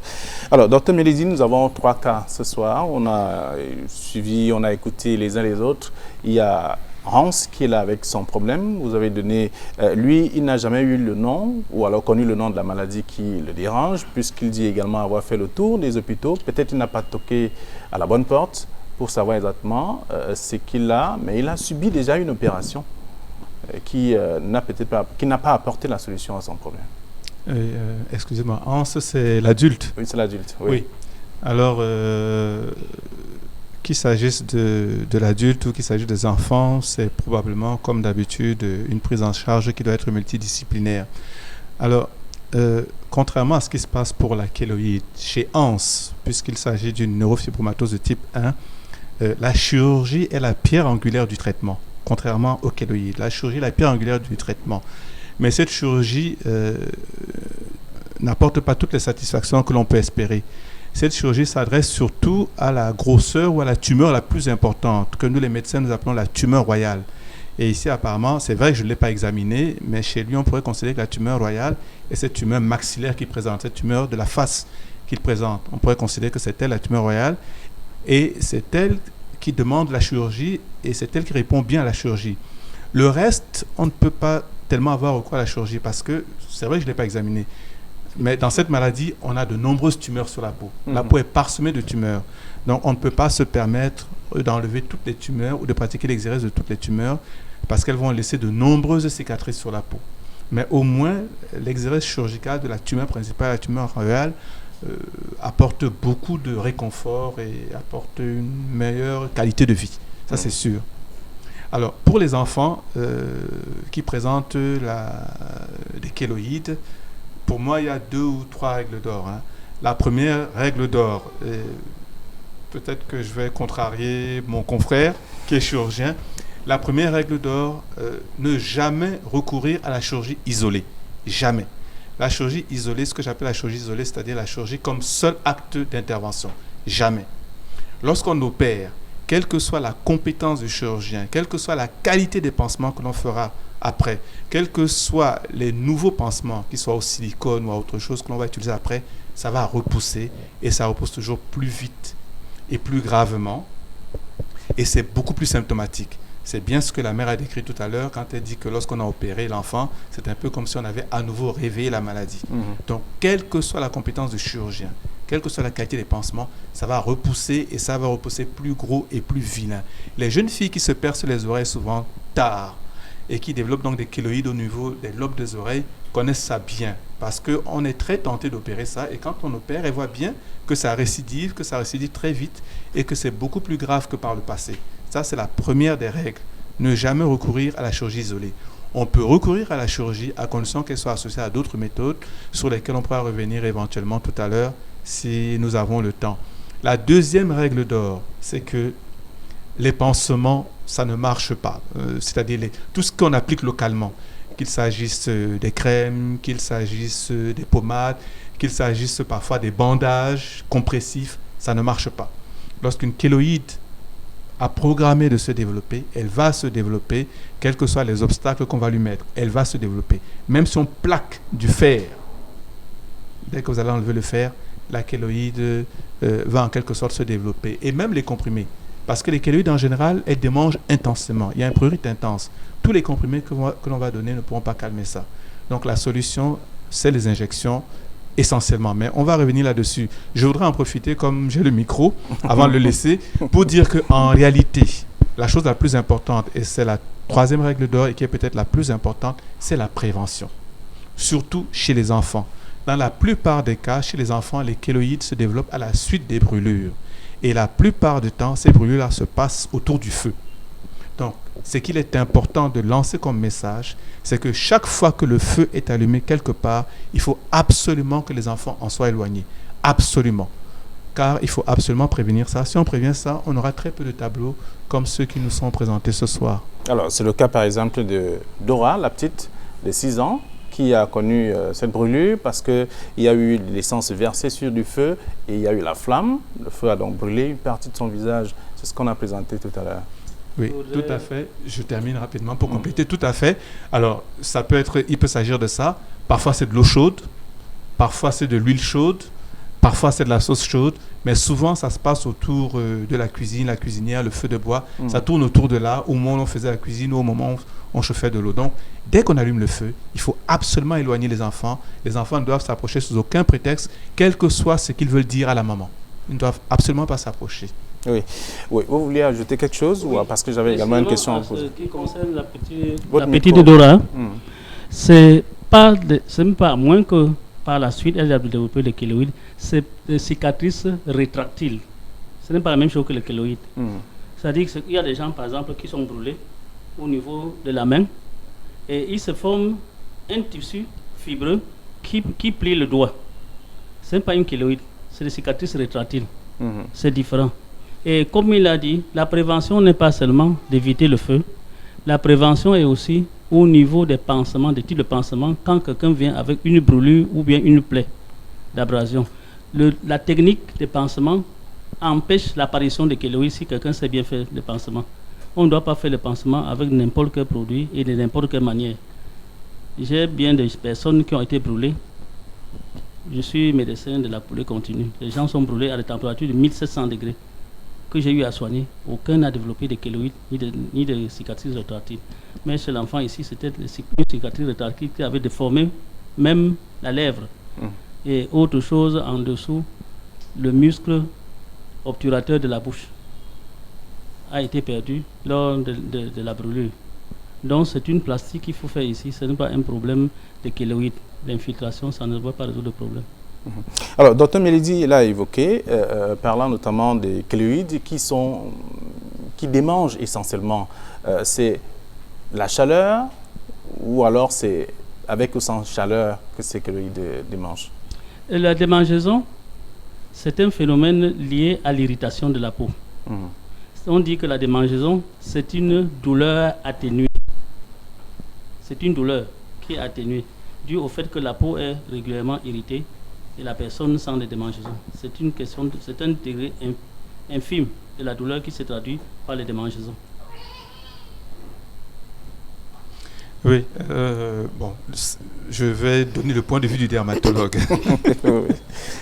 Du point de vue du dermatologue, effectivement, dans la plupart des cas, les kéloïdes démangent. Parfois, ils font mal, comme ça a été bien décrit tout à l'heure. Parfois, ils font mal, mais le symptôme le plus fréquent, ce sont les démangeaisons. Alors, ces démangeaisons apparaissent d'autant plus que la peau s'épaissit. En général, quand la peau s'épaissit, elle démange par un mécanisme complexe, mais chaque fois que la peau s'épaissit, elle démange. Et le problème qui se pose, c'est que quand elle démange, la personne qui en souffre va gratter. Et en grattant, elle va aggraver la kéloïde. Et donc, on entre un peu dans un cercle vicieux, d'autant plus vicieux que pour rompre ça, ce ne sont pas avec ce que les gens les médecins appellent les antihistaminiques, il faut effectivement intervenir pour rompre le cercle vicieux. Donc, la raison pour laquelle ça démange, c'est parce que la peau s'épaissit. Et ensuite, on entre dans un cercle vicieux en aggravant cet épaississement. Oui. Armand Hapi, c'est vrai qu'on va aborder véritablement la prise en charge tout à l'heure, mais on sait quand même que ça part, de la psychologie du patient et de ce qui entoure le patient, du malade. D'abord les parents et ensuite le malade, qui doivent en principe lui apporter quelque chose de positif pour aboutir à une quelconque guérison.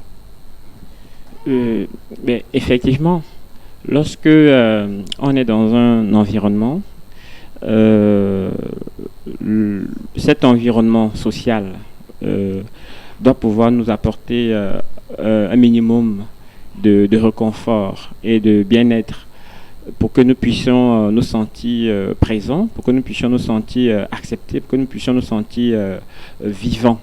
Donc si on n'a pas ces éléments de base que l'on obtient dans son environnement proche, dans son environnement social, ben, ça peut être encore plus compliqué que l'on ne pense. Donc ça veut dire que on ne peut pas s'éloigner effectivement de l'environnement, des interactions de la personne avec son entourage, ses amis, ses parents, ses frères, etc., qui sont un support important pour son bien-être. Donc il faut ça, il faut pour l'accompagner, en tout cas, accompagner le patient, le malade.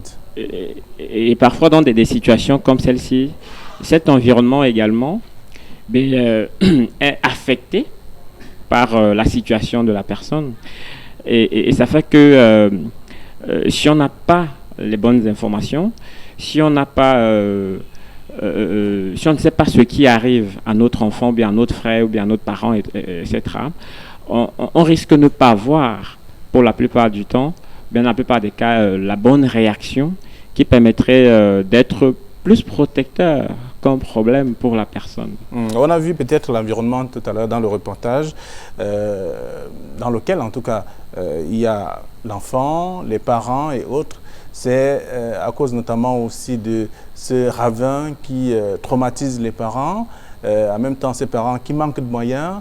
Et c'est sans doute le cas pour Hans et sans doute le cas pour Dora. C'est la question du financement, la question des finances qui fait véritablement problème dans ces différentes familles aussi, comme dans bien d'autres.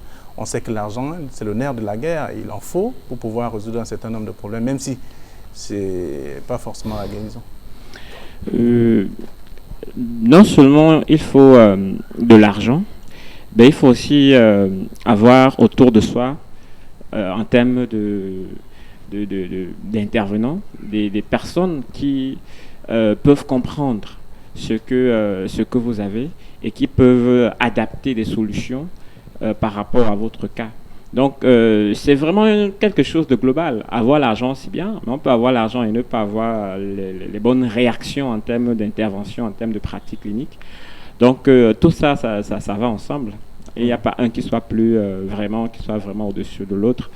Donc chacun a son rôle, chacun a sa place. Il faut avoir tout ça au même moment. Très bien. Docteur Tchachoua, on va aller au cas par cas pour proposer des pistes de solutions. Ces 3 cas qui sont donc présentés ce soir. On a d'abord le cas de la petite Dora qui a cette brûlure suite à des flammes. Comment est-ce qu'on peut faire pour remédier à son problème?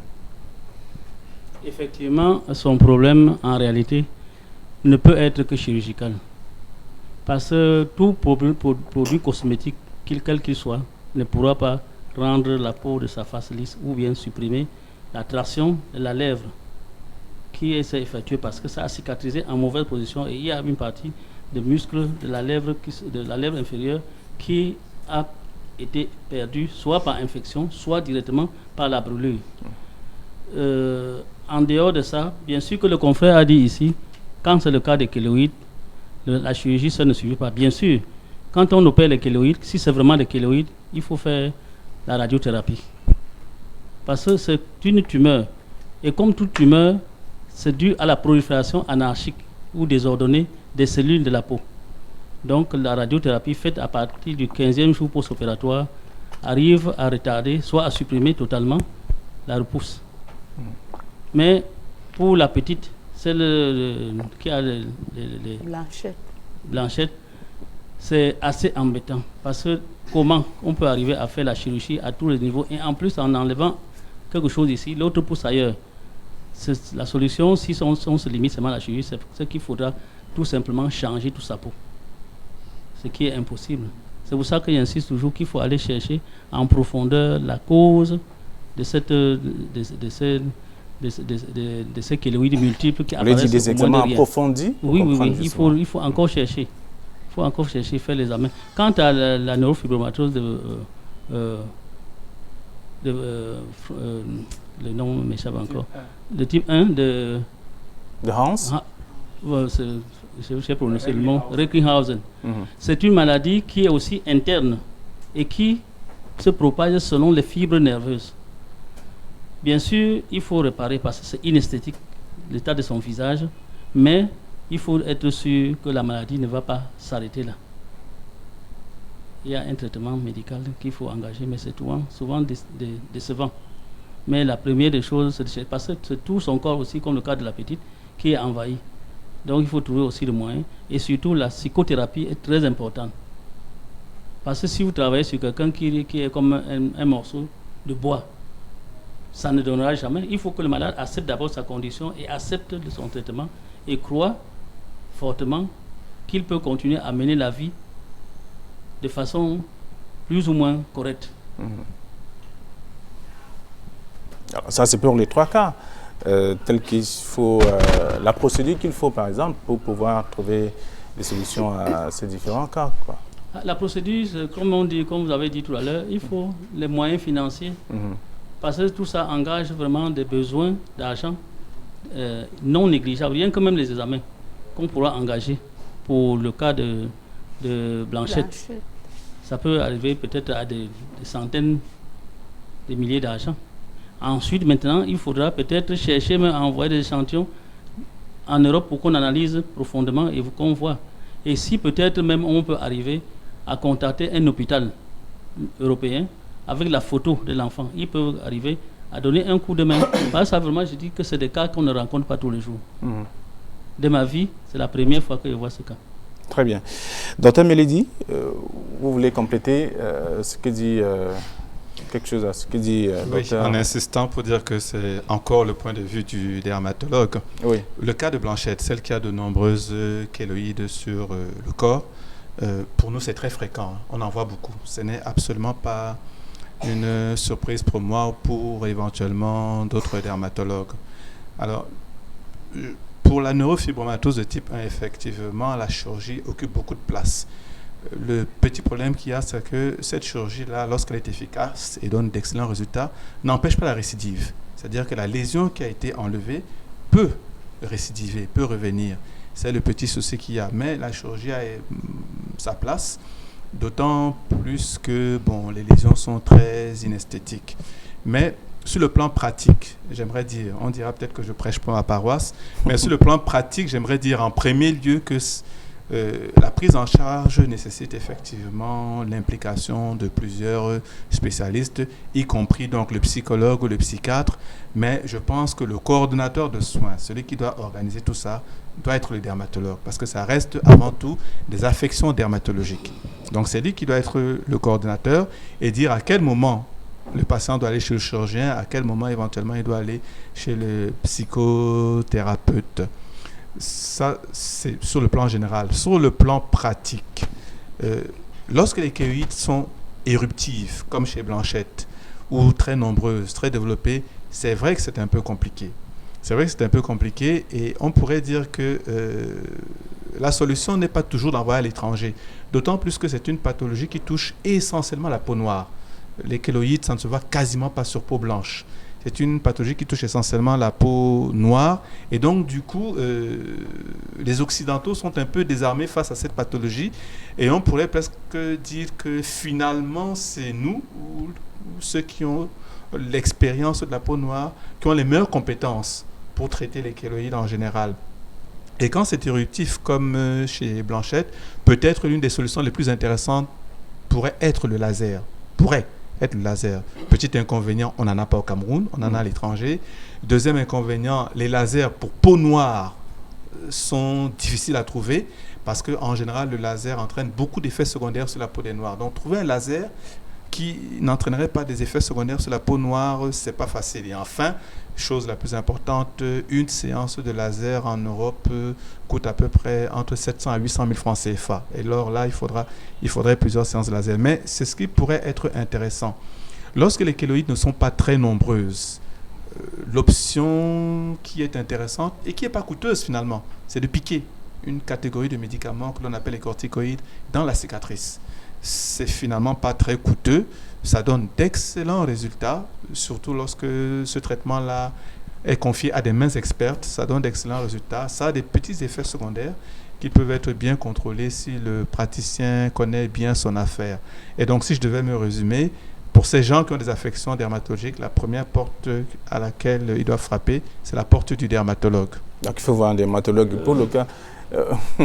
Tchatcha, oui. Nous sommes intellectuels et nous sommes sur le terrain, nous travaillons. Votre micro oui. Nous sommes sur le terrain, nous travaillons et nous voyons des cas. Ça m'étonnerait que le cas de cet enfant, de Blanchette, soit géré par des infiltrations de corticoïdes. Rien qu'une boule, comme ce qui est sur sa poitrine, peut prendre 10 ampoules de corticoïdes. Et alors quand nous voyons que ça pousse même à la plante de ses pieds, ce serait trop. Si on veut faire la chirurgie, on va enlever tout sa peau. Donc ni la chirurgie ni l'infiltration, à mon avis, ne peuvent pas donner satisfaction définitive. On risquera de créer d'autres maladies, par exemple le syndrome de Cushing. Ça dit qu'on a donné tellement de corticoïdes que la surrénale est endormie. Et ça entraînera des conséquences graves. Les risques d'infection, surtout. Le diabète induit. Donc en réalité, dermatologue, il a son avis. Mais moi aussi, je suis médecin. Avant d'être chirurgien, je suis médecin généraliste.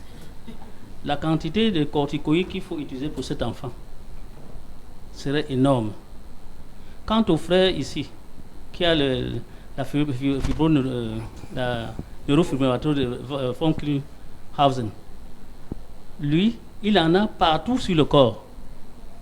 On peut bien enlever ce qui est sur sa joue, mais ce qu'il a partout sur son corps, sauf que par pudeur, il peut se déshabiller ici. Mais je l'ai vu quand il était assis là, au cou, et il le dit sur tout son corps. Je ne vois pas que la chirurgie peut arriver à faire quoi là-dessus, parce que c'est les nerfs. Quand vous enlevez, par exemple, un fruit dans l'arbre, vous ne coupez pas la sève qui produit d'autres fruits. Ça va encore reproduire d'autres fruits. C'est un problème nerveux. C'est là ma petite remarque. Oui, mais il faut quand même il faut des solutions. C'est pour parler de solutions. Oui, pour Blanchette, je répète que j'ai proposé le laser en expliquant les inconvénients de cette méthode. C'est la seule méthode que j'ai proposée pour Blanchette en disant que c'était dans un cas difficile pour Blanchette. Voilà. Donc, je n'ai absolument pas proposé ni la chirurgie, ni la corticothérapie. Donc, il faut bien que mon propos soit bien entendu. Voilà. Mais il faut donc des solutions. Happy Armand, nous sortons justement de l'émission. On comprend qu'il y a un travail de fond à fournir, à faire pour ces différents cas qui ont été présentés. Et chaque cas devra rencontrer un spécialiste. Et ça commence bien entendu par un médecin généraliste. Mais tous les patients du monde sont des patients des généralistes à la base. Donc c'est après les premières consultations chez le généraliste que on pourra affecter chacun chez un spécialiste et tout.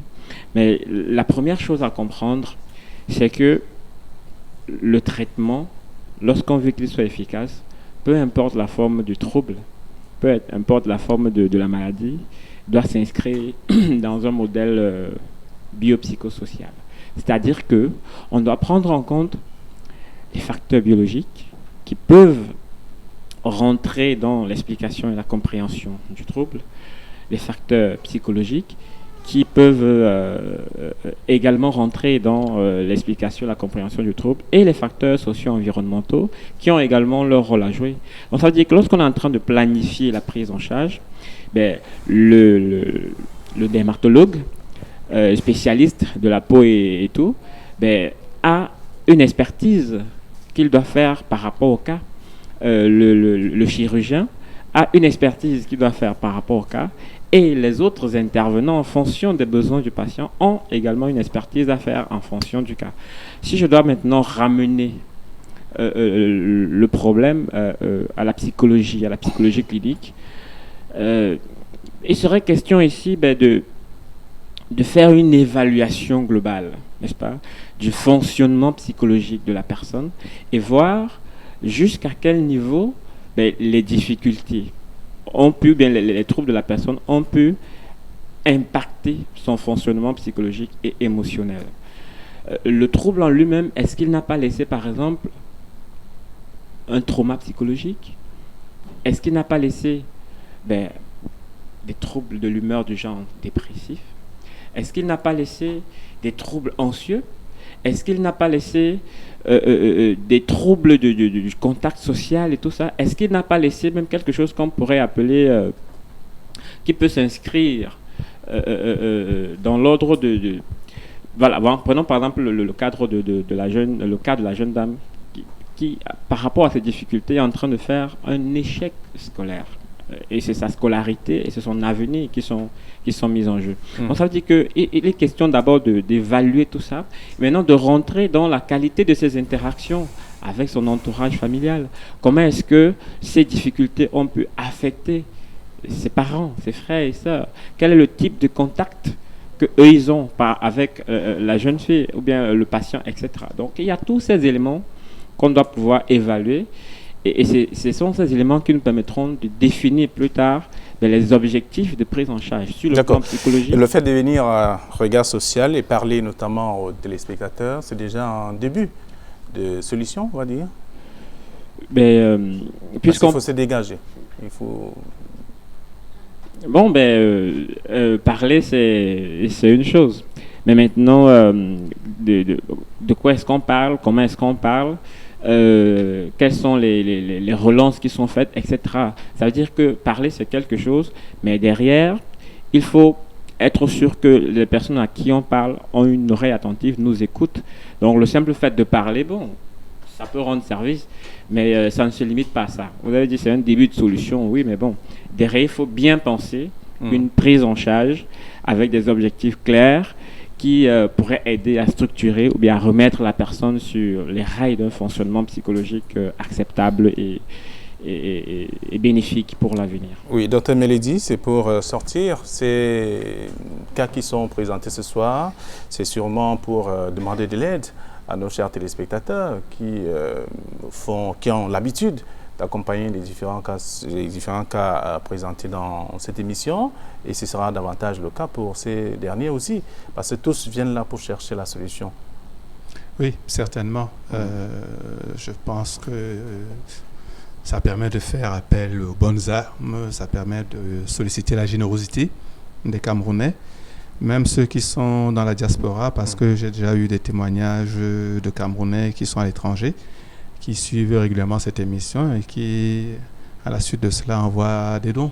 Donc ça permet effectivement de faire un appel de fonds et de solliciter la générosité des Camerounais, oui. D'accord. Vous avez un mot à dire, avant de sortir, de présenter le cas social de ce soir? Je ne partirai pas sans dire aussi un mot concernant cet entretien qu'on fait à porte ouverte et qui porte si loin. Parce que d'abord, le fait qu'on sache que le frère qui est assis là avec la maladie de von Recklinghausen, sache que sa maladie a au moins un nom. C'est ici qu'on l'a dit. C'est déjà un grand pas. Parce que quand on sait de quoi on est en train de mourir, on peut chercher à trouver le médicament. C'est déjà un grand pas. Et ceci est très important parce que sans cette rencontre et cette déclaration de diagnostic, même ceux qui pouvaient aider vont se demander mais de quoi s'agit-il exactement. C'est déjà beaucoup. Parce que pour mobiliser les gens, il faut que les gens comprennent pourquoi ils doivent se mobiliser. Et c'est très intéressant, vraiment, c'est à féliciter pour cette émission. Quoique les autres cas sont des cas dont le diagnostic n'est pas encore très clair pour moi, mais le cas de l'appétit, c'est bien connu. Mais le cas de la jeune fille il faut encore chercher. Et ça incite ainsi ceux qui entendent peut-être de pouvoir même se tenir, même comme le frère a dit ici, même à l'extérieur, de contacter certains confrères qui sont aussi à l'extérieur, des confrères même des gens qui ne sont pas dans notre pays, pour savoir réellement de quoi est-il question et qu'est-ce qu'on peut faire dans cette situation et comment on peut le faire. On peut entendre un jour qu'on demande, quelqu'un se tient à l'étranger, comme le cas d'une petite fille qui était passée ici, quelqu'un l'a prise en Europe pour s'en occuper. La petite Ange, voilà, qui est revenue toute requinquée. Voilà, j'ai suivi ça l'autre jour. L'insuffisance cardiaque. Donc cardiaque. ne pensons pas que la voix est porte seulement juste dans le triangle national. Voilà. Ça va loin.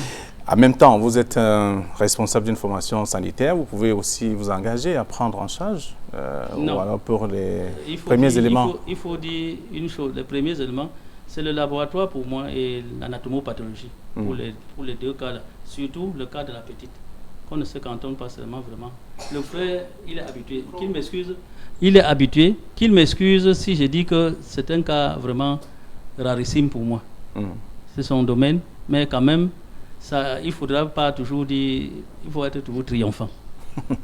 Triomphaliste, je veux dire. D'accord, merci à vous, chers messieurs, merci d'être venus partager avec nos chers téléspectateurs et permettre également à ces différents cas présentés ce soir d'être situés, savoir qu'est-ce qu'il y a lieu de faire pour trouver des solutions à leurs différentes pathologies. Nous allons marquer l'avant-dernière pause de ce programme en vous proposant le cas social de ce soir.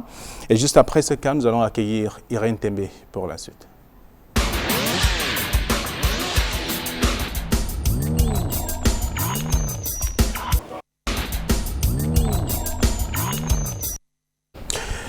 Vous venez de suivre le cas social de ce soir. Il s'agit du petit Thomas qui souffre de la tuberculose. Et voyez-vous, il a besoin d'aide et pour être pris en charge. Avec nous sur ce plateau, Irène Tembe, bonsoir. Bonsoir Flavien. Oui, quelle est la situation de Thomas? Oui, depuis le 26 décembre 2019, les différentes contributions sont les suivantes. Bienfaiteur de Garoua, 1000 francs. Louis Christian Kamga, 15 000. Emmanuel Fonle, 10 000. Roméon Demizako, 1000 francs. Bojano Keben Chofo, 2 000. Bienfaiteur de Ndorbonne, 5 000. Ngami Félix, 2 000. Famille Djoko, 5 000. Famille Djankou, 5 000. Bienfaitrice, 5 000. Ngobel Marie-Joséphine, 10 000. Madame Chocote, 7 000. Bienfaiteur de Newton Aéroport, 40 000. Monsieur Ayarma, 1000 francs. Isidore de Loum, 3 000. Un bienfaiteur, 1000 francs. Monsieur Akame Romanus, 30 000. Madame Aboubaka Johanna, 2500. Bienfaitrice de Monjo, 1000 francs. Une chrétienne à Yaoundé Mendo, 2500. La famille Tayo, 10 000. Ma Marie Chouenkam, 5 000. Famille Concho, 5 000. Annette, 15 000. Association Sélection, 20 000. Princesse Marie de la Cité des Palmiers, 3 000. Maïeva, 10 000. Groupe caritatif Les 13e Apôtres, 25 000. Famille chrétienne à Mélon, 5 000. Une chrétienne à Yatika, 1000 francs. Bernadette, 5 000. Bienfaitrice de PK12, 10 000 francs. Madame Élise, 4 000 francs. Gaël, 15 000. Association Modestie des Amis, 50 000. Gama Kampouwe Myriam, 2 000. Ndje, 5 000. Régine, 2 000. La famille Belon, 5 000. Bienfaiteur, 10 000. Mathias Bogoum, 1000 francs. Bienfaitrice de Lopom, 10 000. Bienfaiteur, 15 000. Madame Medjonkou Abafoussam, 7 000. Dieu est fidèle, 5 000. Une contemporaine depuis Douala, 3 000. Famille TGH, 10 000. Famille Chouat, 2 000. Une enfant Sachougan, 5 000. Fleur de Damas, 1000 francs. Obiono Ambassa, 2500. Monsieur Omam, 3 000. Silas Deco, 2 000. Belon Jean Dieudonné, 5 000. Lucienne Moifo, 1000 francs. Brice Olan Fauché Takam, 15 000. Ndobe Metugé, 3 500. Une famille chrétienne à Konsamba, 5 000. Nous avons un montant de 401 000 francs CFA pour le cas du jeune Thomas. Très bien, c'est ce qu'il faut. En tout cas, il faut davantage de moyens pour sa prise en charge. Et sachant que les téléspectateurs sont toujours prompts à réagir, oui. On espère bien qu'ils vont davantage le faire, mettre la main à la poche et pouvoir contribuer pour que Thomas soit pris en charge. Tout à fait. Et nous demandons aux différents téléspectateurs de contribuer via les numéros qui s'affichent au bas de votre petit écran, à savoir le 690 50 50 94, le 675 35 25 16. Et bien vouloir nous faire parvenir un message pour préciser le cas pour lequel vous contribuez et le nom que vous souhaitez qu'on puisse lire à l'antenne. Très bien. Merci également à vous. Merci d'être venu sur ce plateau. Merci également. N'oublions pas, nous rappelons simplement que pour ce soir, pour cette édition, il y a eu 3 cas présentés sur ce plateau. Hans Honoré, Dora, Jeanne Blanchette, qui sont les 3 cas qui sont donc également, qui ont besoin de votre aide aussi pour être pris en charge également par des spécialistes, soit ceux qui étaient sur ce plateau, soit alors ceux qui regardent ce programme. Et chacun voudrait avoir une place sous le soleil. Voyez-vous? Tout le monde veut avoir une place sous le soleil. Très bien. Alors, nous allons dire merci à toute l'équipe qui a contribué à la réalisation de cette autre édition de Regard Social. Nous disons merci à Eric Guatat, Georges Mitterrand-Dam, Cédric Chouna et bien entendu Dani Warenzede qui est le réalisateur de cette émission Regard Social, Samuel Tufa, le chef opérateur également de ce programme Regard Social et aussi au grand public qui est avec nous comme tous les jeudis soirs. Madame, Messieurs, bonsoir, je suis Flavien Dongo.